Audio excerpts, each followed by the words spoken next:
No mirror today, sadly. I am really depressed. But to make up for it, I got a magic trick. Oh god, no, not that one. Okay, let's put a shirt on before anything happens. Stop looking at my nipples. I know you want to see them. Alright, oh, backwards. Well, now that'll happen. It's a magic trick. I'm in a different room.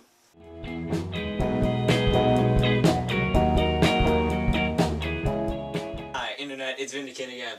And as usual, I have coffee, and it's really hot because I literally just brewed it like 2 seconds ago. Like, I brewed it, and I walked to the camera, I hit start, and then I walked over, shirtless. It's actually not too bad. So yeah. Welcome to Late Night Rundown episode number 12, which is probably actually not going to be there, it's going to be here.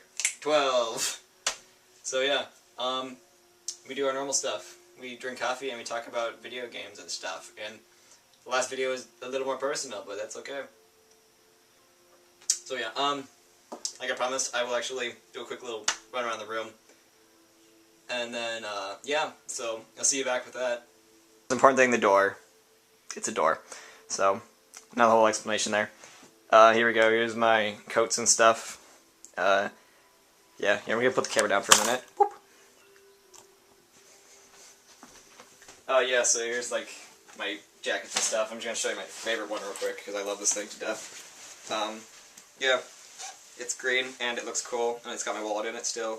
So yeah, I don't know, I like it, I like the shoulder things. I wish it wasn't so heavy sometimes, but during winter it is the greatest. Let's see, what else we got?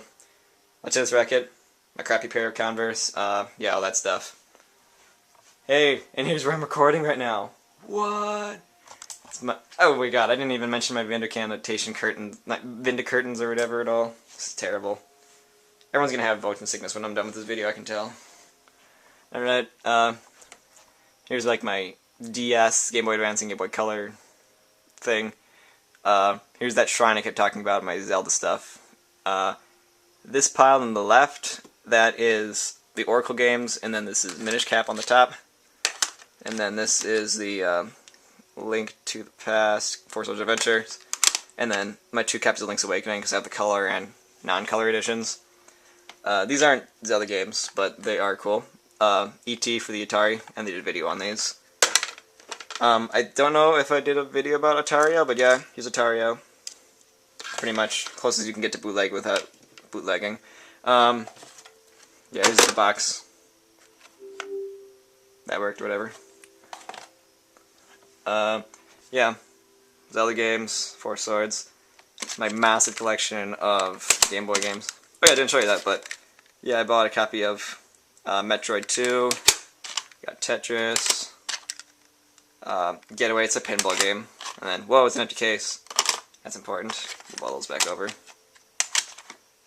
Oh, actually I want to show you something else. I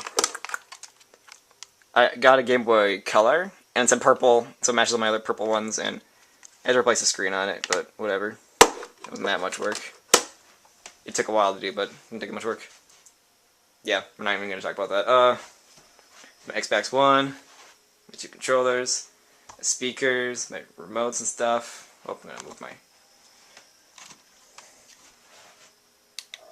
There we go. Controller on the bed. There we go. It's my whole screen and everything. You can watch me play Wolfenstein The New Order and everything, guys. What? No. I might stream that at some point, because I'll get bored. I think I did that for a little bit, but whatever. Connect. My speakers, yeah. Like you see, this is one thing. This looks so beautiful, and it is so nice. Oh my god. Yeah. DS. I mean, 3DS or whatever, so that's nice. The bed that everybody wants to get in, I know. Yeah, I want my bed. Whatever. Yeah. It's just kind of nice, because the room is, like, this long. Oh, there's my shoe statue thing, whatever, no one cares. Because the room's so long, I can actually use this corner for, like, vintage games and stuff, so... I don't have it in here yet, but I'm going to put the SNES in here. Yeah, sorry. So, we got, like, the TV and everything, and then I got a GameCube, my VCR, because I pulled that VCR out of a dumpster. Yeah, don't ask. My PlayStation 1, and then I got a box so they all can be on the one TV, because it's only got one input, it's stupid. Yeah, whatever. on the left side I'm going to put the SNES, I think, because I want to play some Link to the Past on the original cartridge. So yeah, I'm bored of achievements and stuff. Whoop whoop. Don't show that part of it. That's one thing I don't want to show. Yeah, here. My coffee maker here. See, I don't do this for all my videos, but like right here is where like I actually brew the coffee. It's like a little one cupper. It's nice though, because I got my little packets of single coffee, whatever. So you just put the single packets in the top, and then you just push the button on the bottom, and then you got coffee. Yay! Here's my desk. Do all the editing there, and yeah, nothing really else happens. And you want to see my ceiling? What? All that stuff on the ceiling. I got my floor, and then yeah, and then I'm gonna hopefully this will work. And here's a me, a Mario, a Vindican, and yeah, that's my room that everybody's been asking to see. What?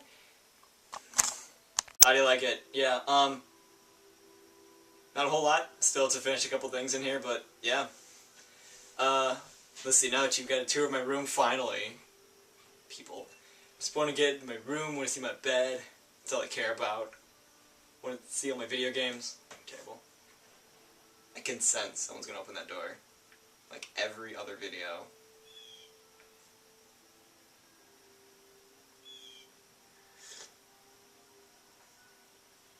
Okay, they didn't open the door, thank God. Alright, so what was I coming here to talk about? E3 just happened, and that was just ballsy amazing. The opposite of last year, PlayStation, Xbox, sorry to say it, you got nothing on Nintendo this year. They just literally just mauled everyone in competition. Like, okay, Hyrule Warriors, or Zelda Warriors, whatever they're calling it. I originally hated the idea, because I've never played a Dynasty Warrior game, but I felt like it's so much fan service to the Dynasty Warrior, like, clan or whatever, that I thought it was going to be a little, like, cheesy when they made it. But it looks very cool, and I kind of like how they still kept the art style from the older games. Like, Link actually looks like, oh, I can even show you this. Hyrule Historia, greatest book ever. I'm going to look for a picture of it, but he actually had, like, this awesome, like, scarf thing in the comic book area that they had. It was kind of released before Skyward Sword. Here's kind of a good one. Probably can't see it too well, but I'm going to kind of get closer. Hopefully this isn't too close. You can see he's got like a scarf and everything, and they're making it all blue, and that actually is kind of like, this is canon really, because this is made literally by Nintendo, I think. It's by Dark Horse, but I think they got hired by Nintendo to make this. And so yeah, you kind of got like this whole shebang going on with the awesome like pauldrons, and I think it's pauldron, and scarves and everything, and it actually looks kind of like what's going to be in the game. So that actually is correct. You can accept that as an actual thing. Because, one, it's being made in the game, and two, it actually happened beforehand, so it's kind of like their envisionment of the hero. Oh, Zelda Wii U either way is going to look awesome. It's funny. So, I think a lot of people saw the trailer, and if you didn't need to watch it, like, right now, it was... If you're a Zelda fan, you're going to love it, because it looks like what we've been wanting since Ocarina of Time. Like, Twilight Princess, it was kind of a rip-off of Ocarina of Time in some ways, because it kind of had a lot of the same ideas, but I liked that, because I like the Ocarina formula a lot. Not saying that I don't want things to be different, because I also like Twilight Princess for the whole, like, the Shadow Realm and, like, the part of being a wolf and everything. That was a cool dynamic. You could do a lot with that. And they added new items. Like, the ball and chain was a cool one, because the hammer was kind of, I don't know, the hammer didn't really get enough use. And the ball and chain actually did have use, finally, because that thing just, like, mowed through hordes. And I think it's close, you just hit it with the ball and chain. Like, it wasn't LP at the same time, though, because you could easily get hit, but it did have uses where it was good against a lot of enemies.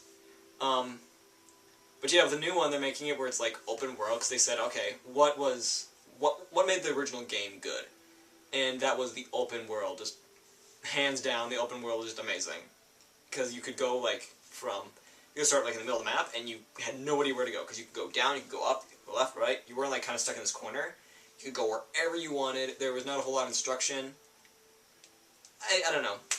I did feel a little bit lost when I first played it, but I did like the whole mystery of like, oh, I'm finding stuff. Ooh, look, I found this cave and I blew it up, and then I went in there and there's rupees, or I found like this upgrade, like a heart piece, and I was like, oh, it's so cool.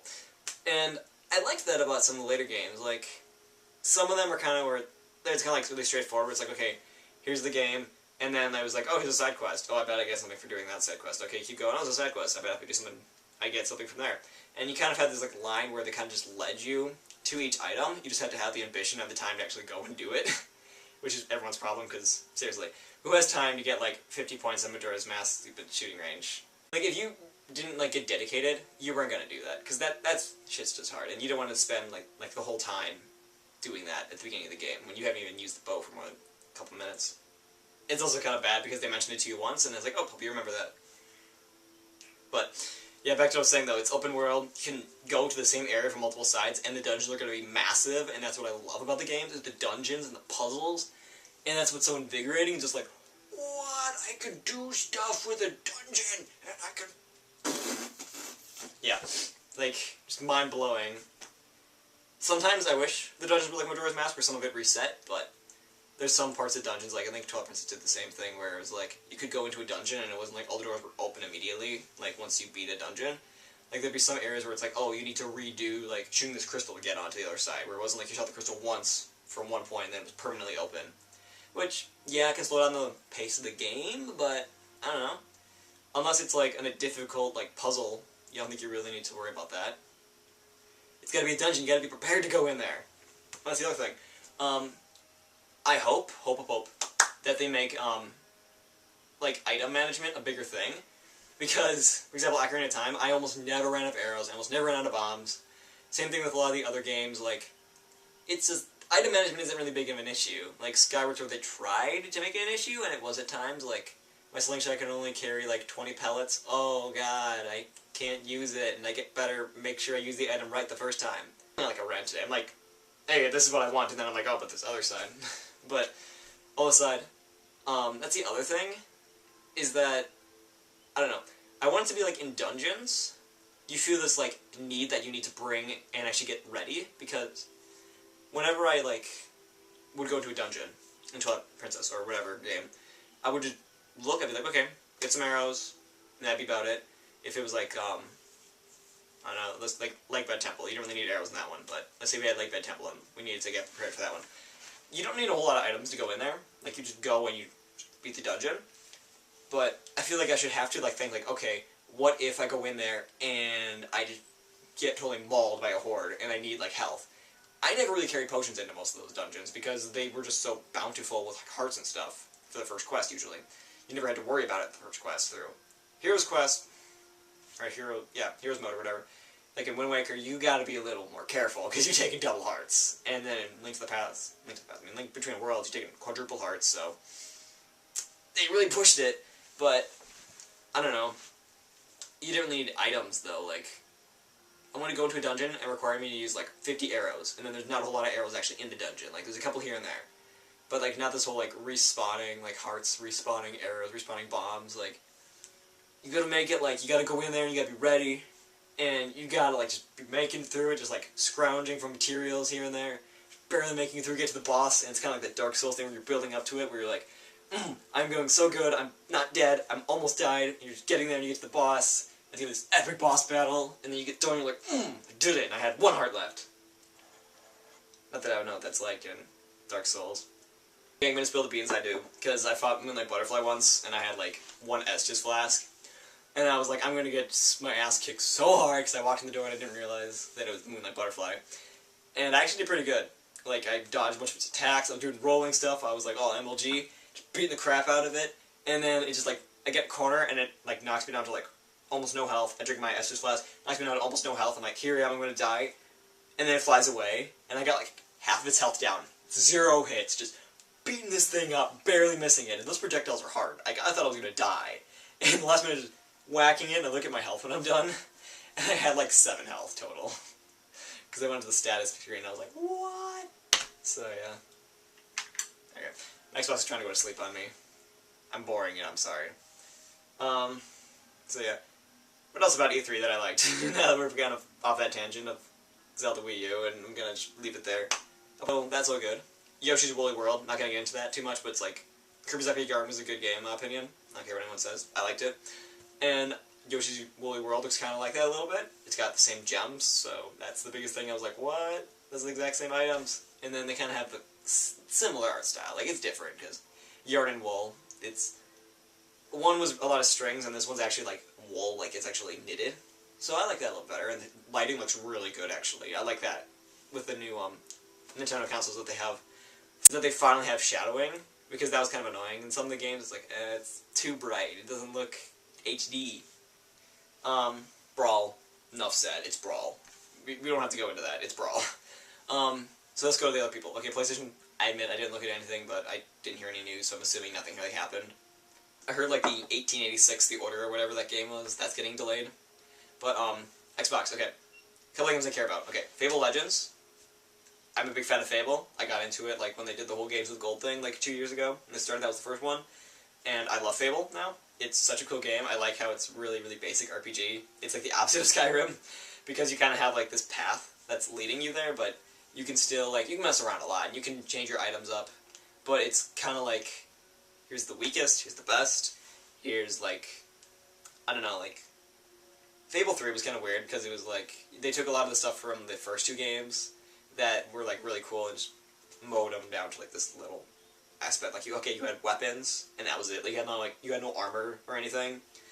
The healing system was all messed up. You didn't really have, like, a health bar. You had nothing on screen ever, which was their goal. They never wanted you to have an HUD at all, which is nice, but I don't know.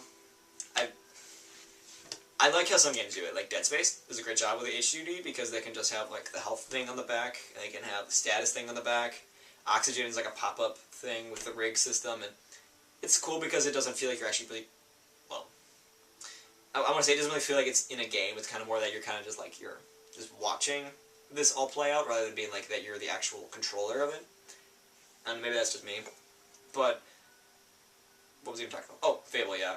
So the Fable Legends thing looks cool, because it's going to be multiplayer, and I hope it looks that cool when it's done. Maybe have your own custom hero a little bit more, because I liked that, but otherwise I'll be fine. I'm gladly will take preset characters. I did drink this coffee really quick. I have like nothing in there, so I'm probably going to have to just end it without drinking the coffee all the way. Halo 5 Guardians. The trailer looks cool. I don't know what's going on. No one does, but I'm going to assume it's something with, like, precursor technology, maybe? Because the Forerunners are kind of semi-dealt with. It's going to obviously be Forerunners, I'm guessing, but I'm hoping they talk a little bit more about precursors. Let me the book I read, which I actually have right here. Alchemist series. Not really good, actually. It's kind of nice. I like having this bookshelf here. The Alchemist series. It reminds me of, like, when they age, not they age, but they put, like, the eras kind of together. Like in Halo, you have, like, the precursors, you have, like, the Forerunners, you have, like, the Covenant, you kind of have, like, the humans, because they kind of, the Covenant's, like, ahead of the humans a little bit in, like, technology, but we somehow just caught up all of a sudden. And in the Alchemist, how does it work? It's humans, then it's, like, the next gen, because they call them the next gen, because the gen above them is, like, the, I want to say elders, but I don't think that's right. I think they're elder, is what they call them next. And then above the elders, there's like these different levels. And it progressively gets, like, more powerful, but they're, like, the more ancient ones, so they kind of have, like, they're powerful in their own way. Like, the oldest ones are, like, the Earth Lords, and it's, like, there's, like, only a couple of them, and they're just, like, old as dirt, but they're, like, okay, brutal, like, mauled together. I like the word mauled today. They're, like, Alpaca Evolution, when you get to, like, the 19th evolution, they're just, like, that. And then you have, like, each level, and they kind of, like, they have, like, weaker attributes in some ways, but they still are capable fighters. Like, Sekith, she can kick ass. Or and her sister, I don't know. If you read the books, you know what I'm talking about. The redheads and their coolness. Yeah. So, I'm glad that Halo 5 Guardians is coming out. Sunset Overdrive. It's what Dead Rising should have been. Pretty much, that's the new Dead Rising, I feel like. Dead Rising 3, I haven't played it. I've played Dead Rising 2. They're cool. But I like how overly hyped up Sunset Overdrive is. It's just like, screw everything, throw it out the window, just beat up a bunch of, like, zombies. They're not even zombies, like, they're just these weird thing. Cover mechanics, what is that? Just, completely throws everything out the window, and I love it, because it's just, I don't know, I think it's going to be fun to play, and that's what I care about, is that's going to be a fun-to-play game, because if it's going to be that hyped and that overly energetic, it better be just non-stop chaos. Last thing, I think I'll be done after this, because I think I might have to just chug this like that other video. He's like, the Master Chief, like, pack that they're making for Halo, that looks cool. Because Halo 1 Anniversary, okay, that's not too hard. They literally just have to port it. Halo 2 Anniversary, people won't shut up about it, so finally it's coming. Halo 3, I don't think they're doing really too many remastering things with it, so that's okay. Halo 4, the whole people who hauled out, it's nice you can play them, all the Master Chief games, on the one console, which is going to be nice. But then they have all the multiplayers, which is ridiculous. It's like, what? I'm a little curious how they're going to handle Halo 1 multiplayer, because that wasn't actually on live, but... Unless they're just not going to have it, but... That'd be kind of cool if they had, like, a Halo 1 multiplayer. Because, I don't know. They should make it just, like... Kind of like what they do with, like, the older shooters. Like, where it's, like, really stripped down, really basic, but... I don't know. It'd be kind of cool having classic multiplayer. I don't know. The Reach multiplayer thing when it was Anniversary it was okay. It was a nice fanfare, but... I don't like it, per se. I don't know, I wasn't a big fan of the Reach Anniversary thing, but I think Microsoft turned me or something, because some ripple from the headquarters somehow just turned off my camera for this last couple seconds, but yeah, don't like Reach. Intro stuff, don't have my cup here, pretend this is a cup, here, look like that, and then this, see, this is the handle, this is the cup itself, and you know what I mean. Prost. And it's upside down, like I always do that.